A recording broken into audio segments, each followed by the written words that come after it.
नमस्कार, मैं गुड़िया शाह। गुड मॉर्निंग स्टडी में आपका स्वागत है।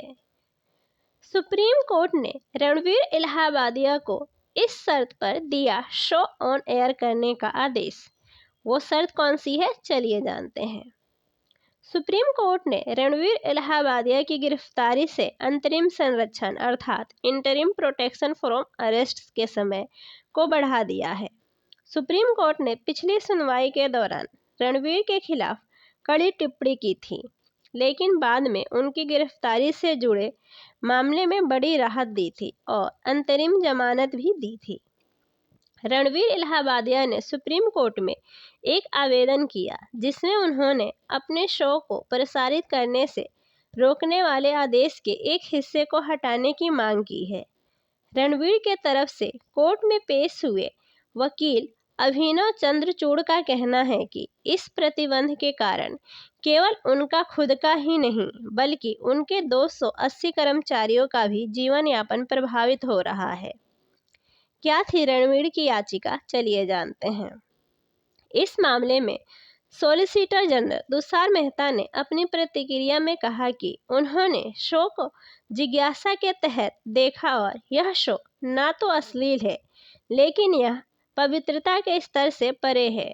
उन्होंने यह भी कहा कि हंसी मजाक और अश्लीलता में फर्क होता है और पवित्रता उससे भी एक कदम आगे जाती है।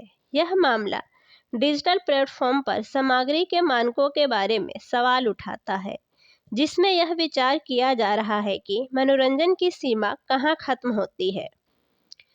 सुप्रीम कोर्ट ने समय रैना के बयान को गलत बताया। सुप्रीम कोर्ट ने इस मामले में कनाडा में कार्रवाई पर समय रैना की टिप्पणियों की भी निंदा की। जस्टिस कांत ने समय रैना पर अप्रत्यक्ष प्रहार किया। उन्होंने कहा कि ये युवा बहुत होशियार है। उनमें से एक कनाडा गया था और उसने जो कहा वो हमें पता है। इस पर एसजी ने कहा कि उनके कार्रवाई का मजाक उड़ाया है। इस मामले पर चर्चा करते हुए सुप्रीम कोर्ट ने कहा कि उन्हें जिम्मेदार लोगों की तरह व्यवहार करना होगा, नहीं तो हम जानते हैं कि क्या करना है।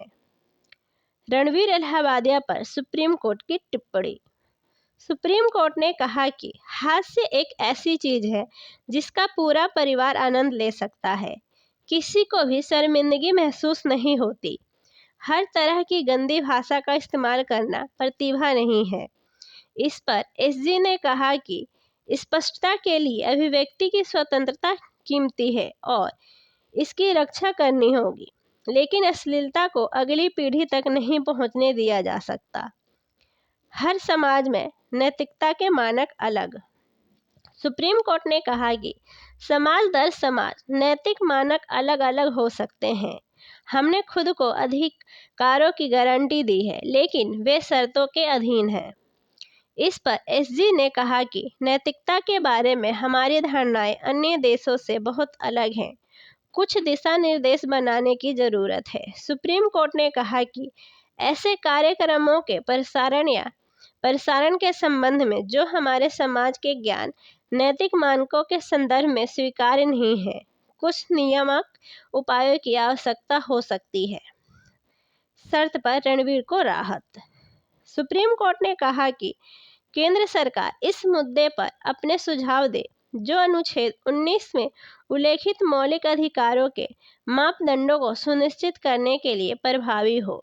इस संबंध में किसी भी मसौदा नियामक उपाय को हितधारकों से सुझाव आमंत्रित करने के लिए सार्वजनिक डोमेन में रखा जा सकता है।